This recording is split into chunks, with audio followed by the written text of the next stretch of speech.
Hello dear students, welcome to smart knowledge. प्यारे बच्चों, इस वीडियो में हम शिक्षा निदेशालय की ओर से दिया गया अभ्यास प्रश्न पत्र करेंगे। विषय रहेगा सामाजिक विज्ञान, कक्षा 10th और जो है समय 3 घंटे, अधिकतम अंक रहेंगे 80। तो हिंदी मीडियम में हम इस पेपर को डिस्कस करेंगे और नेक्स्ट वीडियो में आपको यह इंग्लिश मीडियम में मिल जाएगा।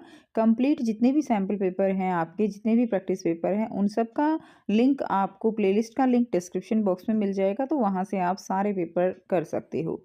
ठीक है, तो सबसे पहले आपको सामान्य निर्देश दिए गए हैं, तो यहाँ से आप पढ़ सकते हो कि आपका पेपर का पैटर्न जो है वो क्या रहने वाला है। वीडियो को एंड तक ज़रूर देखिएगा क्योंकि बहुत इंपॉर्टेंट क्वेश्चन इस पेपर में कवर किए गए हैं। खंड क जो है बहुविकल्पीय प्रश्न रहेंगे। तो पहला प्रश्न है, मान लीजिए आप एक बैंक में मैनेजर के पद पर कार्यरत हैं। आपके समक्ष ऋण वितरण के लिए 4 आवेदन आए हैं और जिनका विवरण नीचे तालिका में दिया गया है। यदि अन्य कारक समान हों तो बताइए आप निम्नलिखित में से किसे सबसे पहले ऋण प्रदान करेंगे ताकि ऋण की वापसी समय पर हो सके। तो इसके अंदर जो आपका आंसर रहेगा वो आपका आंसर यहाँ पे रहेगा मनोज। ठीक है, सी हमारा यहाँ पे आंसर हो जाएगा। क्यों? क्योंकि आवश्यक कागजात मनोज के पास हैं, समर्थक ऋणाधार भी मनोज के पास है, बाकी में नहीं दिया गया है, और पुराना ऋण भी मनोज के पास नहीं है। ठीक है, तो ये इसीलिए ये इसका आंसर सही रहेगा। तो मनोज जो है इसमें आंसर हो जाएगा। नेक्स्ट देखते हैं, क्वेश्चन नंबर 2 दिया गया है। नीचे 2 कथन दिए गए हैं, अभिकथन और कारण। कथनों को पढ़िए और सही विकल्प का चयन कीजिए।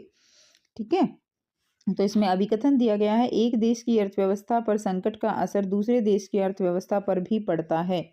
कारण है, वैश्वीकरण ने देशों की अर्थव्यवस्था को आपस में जोड़ दिया है। तो ये बिल्कुल ठीक है, ये भी ठीक है, और इसका जो कारण दिया गया है वो भी ठीक है कि एक दूसरे देशों की अर्थव्यवस्था को वैश्वीकरण ने जोड़ दिया है, इसीलिए एक देश की अर्थव्यवस्था पर संकट का असर दूसरे देश की अर्थव्यवस्था पर पड़ता ही पड़ता है। इसलिए हमारा आंसर ए हो जाएगा। नेक्स्ट क्वेश्चन देखते हैं, श्रीमान नंद किशोर संगठित क्षेत्र में कार्यरत हैं। संगठित क्षेत्र में कार्यरत है और इन्हें कौन सी सुविधा प्राप्त होगी? तो यानी संगठित क्षेत्र है तो उन्हें नियमित वेतन भी दिया जाएगा। ठीक है, अवैतनिक अवकाश जो है वो जो है उनका नहीं रहेगा, और रोजगार की सुरक्षा भी उनके पास होगी, यानी वो छुट्टियां भी ले सकते हैं।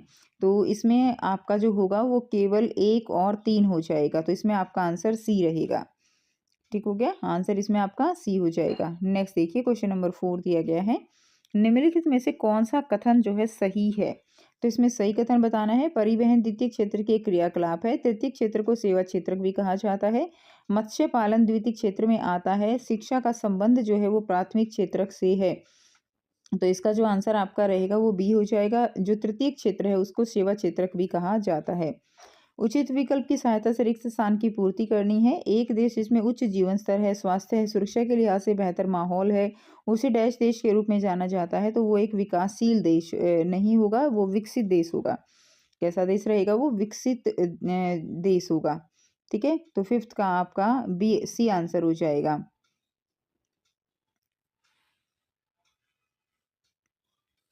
तो ऐसे देश को क्या कहा जाता है? जिसमें उच्च जीवन स्तर है, स्वास्थ्य सुरक्षा लिहाज से बेहतर है, अच्छा है, तो वो उसको विकसित देश माना जाता है। नेक्स्ट देखिए, नीचे 2 दिए गए अभिकथन और कारण को पढ़ना है और सही विकल्प का चयन करना है। तो इसमें आपका क्या रहेगा? अभिकथन है, महिलाओं की साक्षरता दर पुरुषों की अपेक्षा कम है। ठीक है, और कारण क्या है कि समाज में श्रम का विभाजन लिंग के आधार पर किया जाता है।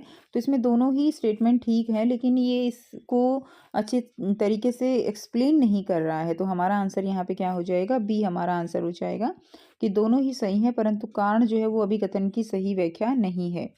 नेक्स्ट देखिए, क्वेश्चन नंबर 7 है, स्तंभ क का मिलान जो है वो स्तंभ ख किससे करना है? तो इसमें देखिए, जो संघ सूची है, संघ सूची यहाँ पर क्या होगी? प्रतिरक्षा हो जाएगी। राज्य सूची जो है वो व्यापार और वाणिज्य देखेगी। समवर्ती सूची में दोनों आते हैं, जो है दोनों, यानी संघ सूची और राज्य सूची दोनों के अंतर्गत वन आते हैं। तो ये हो जाएगा आपका वन, प्रतिरक्षा और व्यापार वाणिज्य। तो हमारा आंसर क्या हो जाएगा? डी जो है यहाँ से हमारा आंसर हो जाएगा। क्लियर है? नेक्स्ट देखिए, क्वेश्चन नंबर 8 दिया गया है, निम्नलिखित में से कौन सा सत्ता में साझेदारी का क्षैतिज वितरण का एक भाग है? तो सत्ता में साझेदारी का क्षैतिज वितरण का भाग जो है क्या होता है? वो कार्यपालिका होता है। ठीक है, क्या हो जाएगा? कार्यपालिका। नेक्स्ट देखिए, क्वेश्चन नंबर 9 है, निम्न में से कौन सा कथन भारत की भाषा नीति के संदर्भ में सही है? तो इसमें कौन सा कथन सही हो जाएगा? भारत में संविधान में हिंदी को राजभाषा का दर्जा दिया गया है, बिल्कुल ठीक है। भारत के संविधान में जर्मनी को सह राजभाषा का दर्जा प्रदान किया गया है, ये ठीक नहीं है। भारत के संविधान की 8वीं अनुसूची में 20 भाषाओं को रखा गया है, 20 नहीं 22 को रखा गया है। तो हमारा केवल फर्स्ट आंसर ठीक है, तो इसमें केवल एक उत्तर रहेगा, यानी 9th का ए हो जाएगा। नेक्स्ट देखते हैं, क्वेश्चन नंबर 10 है। नीचे दो कथन दिए गए हैं, अभिकथन और कारण। कथनों को पढ़िए और सही विकल्पों का चयन कीजिए। अभिकथन है, चाय एक महत्वपूर्ण रोपण फसल है, और कारण है, भारत में चाय का उत्पादन नहीं होता। तो इसमें ये तो ठीक है कि चाय एक रोपण फसल है, लेकिन चाय का उत्पादन नहीं होता, तो ये गलत है। तो हमारा आंसर क्या हो जाएगा, सी जो है वो हमारा आंसर यहाँ से हो जाएगा। नेक्स्ट दिया गया है क्वेश्चन नंबर 11, निम्नलिखित में से किस स्थान पर विश्व में सबसे अधिक वर्षा होती है। तो मौसिन राम जो है ए इसका सही आंसर रहेगा। नेक्स्ट है, श्रीमान श्रीनिवास के देश में झूम कृषि को रोका के नाम से जाना जाता है। बताइए श्रीमान श्रीनिवास निम्नलिखित में से किस देश के निवासी हैं। तो इसका आंसर हमारा जो है डी हो जाएगा, ब्राज़ील। तो जो है वो किस देश के निवासी हैं, वो ब्राज़ील के निवासी हैं। नेक्स्ट देखिए, क्वेश्चन नंबर 13 है, निम्नलिखित में से कौन सा भारत में बाघ संरक्षण परियोजना का उदाहरण है।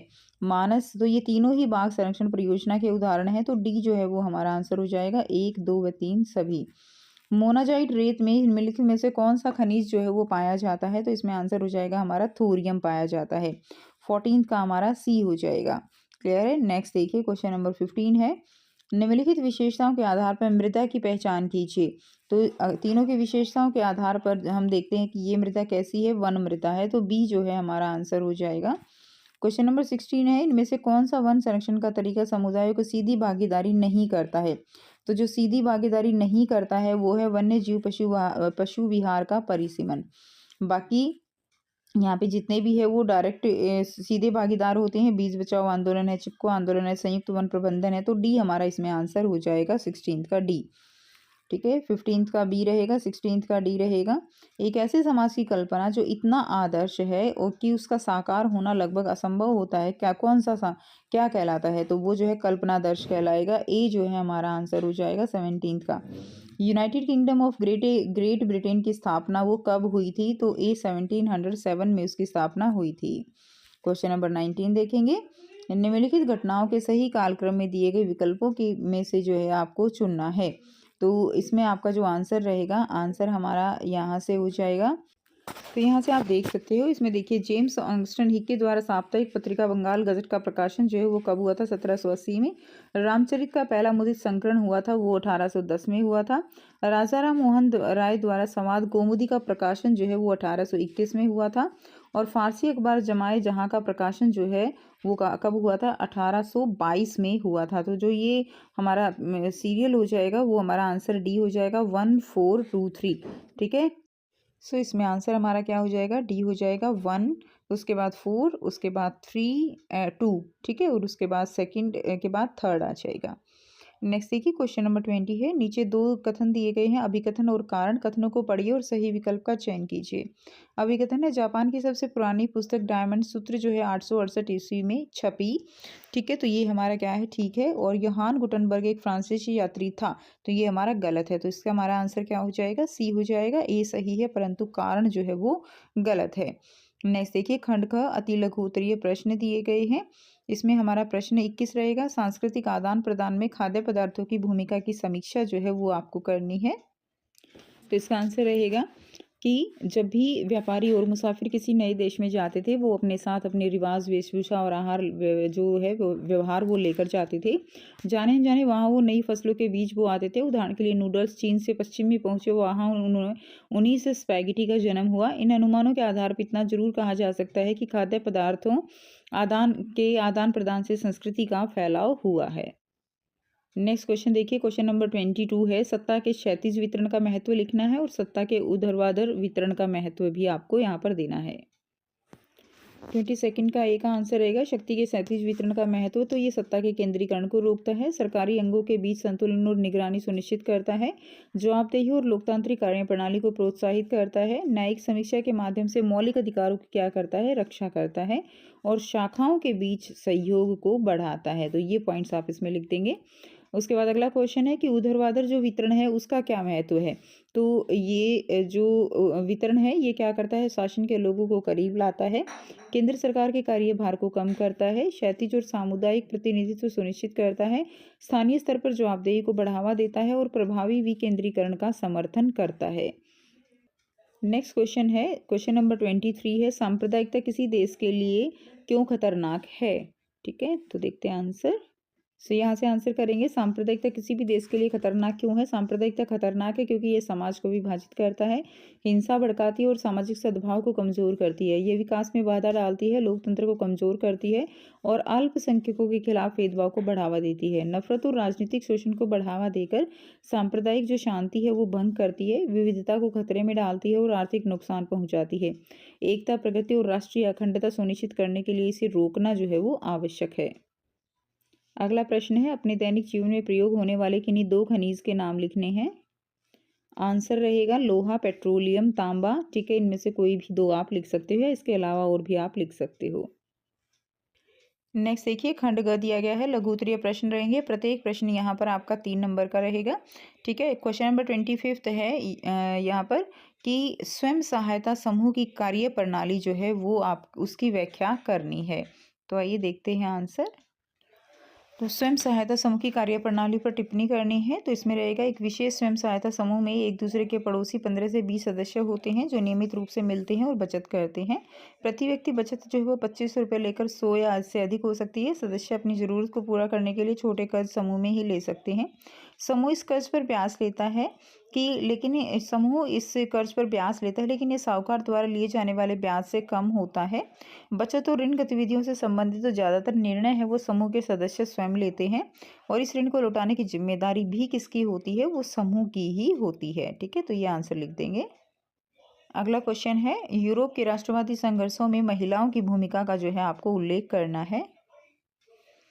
तो यूरोप के राष्ट्रीय आंदोलन में महिलाओं की भूमिका क्या थी। तो स्वतंत्रता और एकीकरण आंदोलनों में सक्रिय रूप से भाग लिया, राजनीतिक संघों का गठन किया और जागरूकता बढ़ाई। तीसरा रहेगा, विरोध प्रदर्शन और याचिकाओं का आयोजन किया। नंबर 4 लेखन, शिक्षा और कला के माध्यम से राष्ट्रीय संस्कृति को बढ़ावा दिया और राष्ट्रवाद के साथ साथ सामाजिक सुधार और महिलाओं के अधिकारों की भी क्या की, वकालत की। ठीक है, तो ये हमारा आंसर हो जाएगा। अगला क्वेश्चन है नंबर 27, लोकतंत्र एक उत्तरदायी, जिम्मेदार और वैध शासन प्रणाली की स्थापना करता है। इस कथन का विश्लेषण जो है वो आपको करना है। इसका आंसर हो जाएगा, लोकतांत्रिक सरकारें जो है वो बहुसंख्यक एवं अल्पसंख्यक समुदायों के नजरिए का ख्याल रखती हैं। लोकतांत्रिक सरकार सारी प्रक्रिया को पूरा करने में ज़्यादा समय ले सकती है, परंतु इस बात की संभावना ज़्यादा है कि लोग उसके फैसलों को मानेंगे और वे ज़्यादा प्रभावी होंगे। लोकतंत्र में इस बात की पक्की व्यवस्था होती है कि फैसला कुछ कायदे कानून के अनुसार होंगे और अगर कोई नागरिक ये जानना चाहे कि फैसले लेने में नियमों का पालन हुआ या नहीं हुआ तो वो जो है इसके बारे में पता कर सकता है। तो इसके आधार पर हम कह सकते हैं कि लोकतंत्र एक उत्तरदायी, जिम्मेदार और वैध शासन प्रणाली की स्थापना करता है। अगला प्रश्न है, साख के औपचारिक स्रोतों के महत्व का आपको वर्णन करना है। तो आंसर रहेगा, औपचारिक स्रोतों के महत्व का वर्णन करना है। औपचारिक स्रोत कौन से हैं, जैसे सहकारी समितियां हैं, बैंक हैं, वो औपचारिक स्रोत होते हैं। और अनौपचारिक कौन से होते हैं, जो साहूकार व्यापारियों से पैसे लिए जाते हैं, वो अनौपचारिक स्रोत होते हैं। तो जो साख के औपचारिक स्रोत है उनका महत्व क्या है कि न्याय संगत ऋण वितरण होता है, सभी वर्गों को समान रूप से साख उपलब्ध हो जाती है, न्यूनतम ब्याज दर है, कम और विनिमयता ब्याज दर है। जो साहूकार व्यापारी हैं वो ब्याज जो है वो ज़्यादा लेते हैं। उसके बाद कानूनी सुरक्षा है, उधारकर्ताओं को धोखाधड़ी से बचाव होता है। आर्थिक विकास, कृषि उद्योग व्यापार को प्रोत्साहन मिलता है। बचत और निवेश, बचत को बढ़ावा देकर आर्थिक स्थिरता होती है। लंबी अवधि के ऋण, बुनियादी ढांचा और शिक्षा जैसी जरूरतों के लिए इसको लिया जाता है और ये लंबी अवधि तक चलता है। ठीक है, और गारंटी के साथ दिया जाता है। तो ये इसके क्या रहेंगे, औपचारिक स्रोत के महत्व हो जाएगा। नेक्स्ट देखिए, क्वेश्चन नंबर 29 है, चावल के उत्पादन के लिए आवश्यक भौगोलिक दशाओं का वर्णन कीजिए, अथवा गेहूं के उत्पादन के लिए आवश्यक भौगोलिक दशाओं का वर्णन आपको करना है। तो यहाँ से इसका आंसर करेंगे, चावल के उत्पादन के लिए आवश्यक भौगोलिक दशाएं कौन सी हैं। तापमान 250 सेल्सियस से अधिक रहेगा, आर्द्रता जो है वो 100 सेंटीमीटर से अधिक वर्षा रहेगी उत्तर उत्तर पूर्वी मैदान, तटीय क्षेत्रों और डेल्टाई प्रदेशों में इसका उत्पादन होता है। और गेहूं के उत्पादन के लिए आवश्यक भौगोलिक दशाएं कौन सी हो जाएंगी? उगाने के लिए शीत ऋतु और पकने के समय के लिए धूप की आवश्यकता है। समान रूप से वितरित 50 से 70 सेंटीमीटर वार्षिक वर्षा की आवश्यकता। उत्तर पश्चिम में गंगा सतलुज का मैदान और दक्कन में काली मिट्टी वाला प्रदेश जो है, यहाँ पर इसका उत्पादन ज़्यादा होता है। प्रश्न रहेगा, गठबंधन सरकार से आप क्या समझते हैं? भारतीय लोकतंत्र में गठबंधन सरकारों की भूमिका का वर्णन करना है। तो गठबंधन सरकार क्या है? गठबंधन सरकार वह होती हैं जब कोई राजनीतिक दल मिलकर विधायिका में बहुमत प्राप्त करने के लिए सरकार बनाते हैं। तो इसमें आप पॉइंट्स इसमें से लिख देंगे। भारतीय लोकतंत्र की भूमिका जो है वो क्या रहेगी? तो विविध प्रतिनिधित्व होता है, तो विभिन्न राजनीतिक विचारधाराओं और क्षेत्रीय हितों को शामिल करने का अवसर प्रदान करता है। सहमति आधारित शासन होता है, यानी समावेशी निर्णय लेने को बढ़ावा देता है। कोई एक व्यक्ति निर्णय लेकर दूसरे पर थोप नहीं सकता। संघवाद को सशक्त करता है, क्षेत्रीय दलों को सशक्त बनाता है, स्थानीय मुद्दों को हल करता है। सत्ता पर अंकुश यानी एकल पार्टी के प्रभुत्व को रोकता है। नीतियों में नवाचार यानी सहयोगात्मक समाधान को प्रोत्साहित करता है। अस्थिरता का जोखिम यानी असहमति के कारण अक्सर अस्थिरता उत्पन्न हो सकती है। अगला जो प्रश्न है, ठीक है, अगला प्रश्न है, वर्तमान में राजनीतिक दलों के समक्ष चुनौतियों की व्याख्या करनी है। तो ये 5 नंबर का प्रश्न रहेगा आपका। तो देखते हैं आंसर। तो वर्तमान में राजनीतिक दलों द्वारा किन चुनौतियों का सामना किया जा रहा है? तो राजनीतिक दलों द्वारा सामना की जाने वाली चुनौतियां हैं, आंतरिक लोकतंत्र की कमी है, केंद्रीकृत निर्णय और भाई भतीजावाद है, अस्पष्ट वित्तीय व्यवस्था है, अनियमित धन प्रबंधन और भ्रष्टाचार, अपराधीकरण, आपराधिक पृष्ठभूमि वाले उम्मीदवारों की संख्या में वृद्धि, अस्थिरता, गठबंधन और दल बदल शासन को बाधित करते हैं, ध्रुवीकरण, पहचान आधारित राजनीति है। तो ये जो है आजकल जो राजनीतिक दल हैं वो सामना की जाने वाली चुनौतियां, इनमें आप और एक्सप्लेन करके लिख सकते हो। ठीक है, नेक्स्ट देखिए। नेक्स्ट क्वेश्चन नंबर 31 है, भारतीय स्वतंत्रता आंदोलन में लोक कथाओं, गीतों, चित्रों और प्रतीकों की भूमिका की व्याख्या कीजिए। अथवा दिया गया है, महात्मा गांधी द्वारा चलाए गए विभिन्न आंदोलनों के केंद्रीय तत्व की व्याख्या जो है वो आपको करनी है। तो आइए देखते हैं इसका आंसर। फर्स्ट पॉइंट लिखेंगे, राष्ट्र की पहचान सबसे ज़्यादा किसी तस्वीर में अंकित की जाती है। इससे लोगों को की एक ऐसी छवि गढ़ने में मदद मिलती है जिसके जरिए वे राष्ट्र की क्या कर सकते हैं? पहचान कर सकते हैं। और इसका निर्माण का आरंभ बंकिम चंद्र चट्टोपाध्याय ने 1870 के दशक में मातृभूमि की स्तुति के रूप में वंदे मातरम गीत द्वारा किया था। स्वदेशी आंदोलन की प्रेरणा से रविंद्रनाथ टैगोर ने भारत माता की विख्यात छवि को चित्रित किया, जिसने मातृ छवि के प्रति श्रद्धा को राष्ट्रवाद में आस्था का प्रतीक बना दिया। और लोक कथाएं राष्ट्रीय साहित्य होती हैं, ठीक है, जो लोगों के असली चेहरों, असली विचारों और विशिष्टताओं की सबसे विश्वसनीय अभिव्यक्ति होती हैं। लोक कथाओं के जरिए जो है बहुत अच्छे से समझाया जा सकता है, इसलिए अपनी राष्ट्रीय पहचान को ढूंढने और अपने अतीत में गौरव का भाव पैदा करने के लिए लोक कथाओं, बालगीत और मिथकों को इकट्ठा किया जाने लगा। जैसे जैसे राष्ट्रीय आंदोलन आगे बढ़ा, राष्ट्रवादी नेता लोगों को एकजुट करने और उनमें राष्ट्रवाद की भावना भरने के लिए तरह तरह के चिन्हों और प्रतीकों के बारे में ज़्यादा जागरूक होते गए। नेक्स्ट नंबर 4th पॉइंट आप लिखेंगे, बंगाल में स्वदेशी आंदोलन के दौरान एक तिरंगा झंडा तैयार किया गया। 1921 से गांधी जी ने भी स्वराज का झंडा तैयार कर लिया था और इसके मध्य में गांधीवादी प्रतीक चरखे को जगह दी गई, जो स्वावलंबन का प्रतीक था। राष्ट्र के प्रति गर्व का भाव जगाने के लिए भारतीय इतिहास की पुनर्व्याख्या की जाने लगी, जिससे देश में लोगों में गौरव का भाव जो है वो जागृत हो। तो इसमें जो है आप देखिए, इन पॉइंट्स को लिखकर ये बुलेट पॉइंट दिए गए हैं, इनको आप एक्सप्लेन कर सकते हो। तो नंबर 1 रहेगा अन्यायपूर्ण शासन का विरोध, सेकेंड है सत्य की शक्ति पर विश्वास, थर्ड रहेगा अहिंसा के मार्ग का अनुसरण, नंबर 4th रहेगा आंदोलनों को जन केंद्रित बनाना, और नंबर 5th रहेगा आत्म बल को जो है मजबूत करना। ये 5 पॉइंट आप इसमें दे सकते हो और इनकी व्याख्या कर सकते हो। नेक्स्ट क्वेश्चन नंबर 32 है, भूमि संरक्षण हेतु कुछ उपाय लिखने हैं। अथवा में दिया गया है, सतत पोषणीय विकास के महत्व का वर्णन करना है। भूमि संरक्षण के उपाय क्या रहेंगे? नंबर 1 रहेगा वनारोपण, ठीक है, इनको आप एक्सप्लेन करके लिख सकते हो। चरागाहों का उचित प्रबंधन।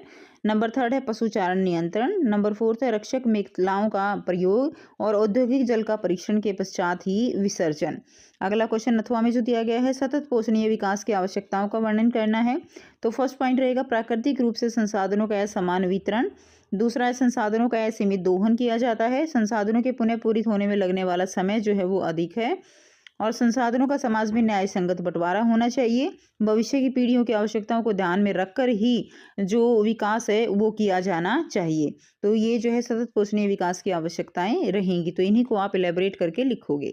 उसके बाद नेक्स्ट क्वेश्चन नंबर 33 है, भारत में रिजर्व बैंक के कार्यों की विवेचना करनी है अथवा ग्रामीण क्षेत्र का आज भी साख के लिए अनौपचारिक क्षेत्र पर निर्भर है, कथन की को परख कीजिए।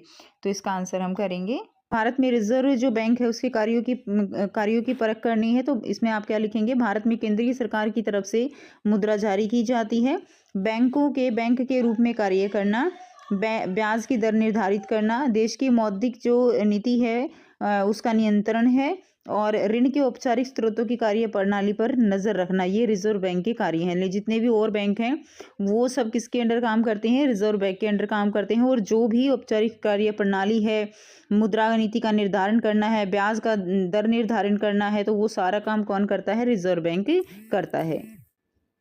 अगला क्वेश्चन रहेगा, ग्रामीण क्षेत्र का आज भी साख के लिए अनौपचारिक क्षेत्र पर निर्भर हैं। तो साख के औपचारिक स्रोतों की कमी के कारण ये बुलेट पॉइंट रहेंगे। सेकंड है अनौपचारिक स्रोतों द्वारा आसानी से ऋण प्राप्त हो जाना। तीसरा है अशिक्षा। तो चौथा है लोगों के पास समर्थक ऋणाधार का अभाव। और फिफ्थ रहेगा अधिक कागजी कार्रवाई। इसीलिए जो है ये ग्रामीण क्षेत्र का आज भी जो है साख के लिए अनौपचारिक क्षेत्रों पर ही निर्भर हैं और बैंक से लोन वगैरह कम ले पाते हैं, क्योंकि उनके पास जो डॉक्यूमेंट्स होते हैं वो पूरे नहीं हो पाते, कोई जो है गारंटर नहीं होता है उनके अंदर, उनको जो कागजी कार्रवाई है उसे डर लगता है क्योंकि उनके पास अशिक्षा है, ठीक है, शिक्षा की कमी है, और अनौपचारिक स्रोतों से आसानी से उनको ऋण प्राप्त हो जाता है। तो ये सारे कारण इसमें आप दोगे। नेक्स्ट केस आधारित प्रश्न दिया गया है खंड अड़ा। तो इसमें क्वेश्चन नंबर 34 में अनुच्छेद दिया गया है जिसको पढ़कर प्रश्नों के उत्तर देने हैं। तो इसको एक बार आप अच्छे से पढ़ लेंगे यहाँ से, ठीक है। तो इसमें ये सारा दिया गया है। तो इसमें प्रश्न है, निरंकुश राजतंत्र का क्या अर्थ है, कौन सा वर्ग पोलिश भाषा का प्रयोग करता था, और सामूहिक पहचान की भावना को बढ़ाने में कौन से कारक जो वो सहायक हैं। तो आइए देखते हैं इनके आंसर। तो यहाँ से आंसर करेंगे, निरंकुश राजतंत्र क्या है। निरंकुश राजतंत्र एक ऐसा शासन प्रणाली जिसमें राजा या रानी के पास क्या होती हैं, असीमित शक्तियाँ होती हैं, यानी राजा का आदेश वो सर्वोपरि है। इसमें शासक किसी संविधान, कानून या जनप्रतिनिधियों के प्रति उत्तरदायी नहीं होता और सभी निर्णय अकेले लेता है। कौन सा वर्ग जो है वो पोलिश भाषा का प्रयोग करता है, तो गलीशिया क्षेत्र में कुलीन वर्ग पोलिश भाषा का प्रयोग करता था। उसके बाद सामूहिक पहचान की भावना को बढ़ाने में कौन से कारक सहायक हैं, तो कोई भी दो कारक आप लिख देंगे। समान भाषा हो सकती है, एक समान भाषा का प्रयोग लोगों को एकजुट रखता है, और सांस्कृतिक समानता, समान परंपराएं, रीति रिवाज और त्यौहार जो है वो सामूहिकता को बढ़ावा देते हैं। अगला प्रश्न है, अनुच्छेद को पढ़कर पूछे गए प्रश्नों के उत्तर देने हैं। तो इसको एक बार आप पढ़ लेंगे। इसमें बहुदलीय व्यवस्था क्या है ये सब इसमें दिया गया है। तो द्विदलीय व्यवस्था वाले किसी एक देश का नाम लिखना है। तो अमेरिका और ब्रिटेन जो है ये दो दलीय व्यवस्था वाले देश हैं। बहुदलीय प्रणाली को समझाइए। बहुदलीय प्रणाली क्या है कि जब अनेक दल सत्ता की होड़ में हो और दो दलों से ज़्यादा के लिए अपने दम पर या दूसरों के गठबंधन करके सत्ता में आने का ठीक ठाक अवसर हो, तो इसे बहुदलीय व्यवस्था कहते हैं। तो यहाँ से लेकर यहाँ तक हो जाएगा। और भारत में कैसी व्यवस्था है, बहुदलीय व्यवस्था है। जबकि अमेरिका और ब्रिटेन में दो दलीय व्यवस्था है, केवल दो ही जो पार्टी हैं वो इलेक्शन चुनाव जो है लड़ सकते हैं, ठीक है, तो उसको दो दलीय व्यवस्था कहते हैं। लेकिन भारत में कितने ही दल हैं वो चुनाव लड़ सकते हैं।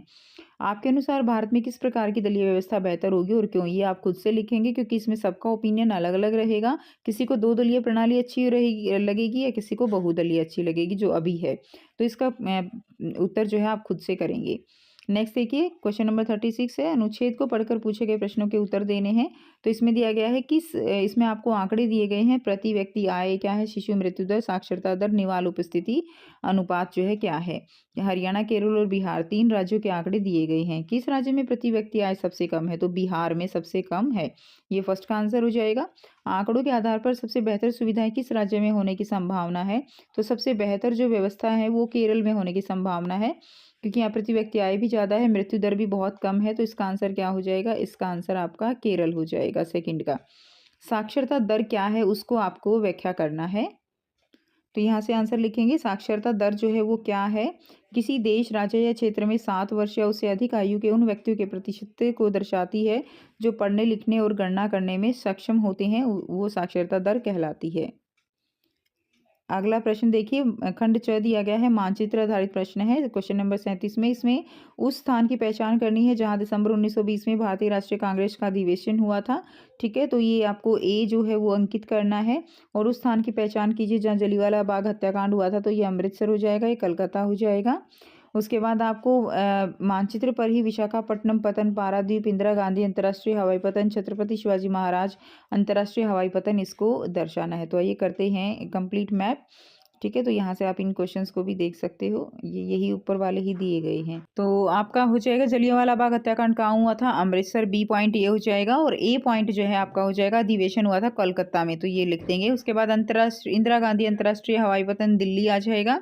उसके बाद देखिए यहाँ पे उड़ीसा में क्या है, यहाँ पे पारादीप पतन है। उसके बाद यहाँ ये हो गया विशाखापट्टनम पतन।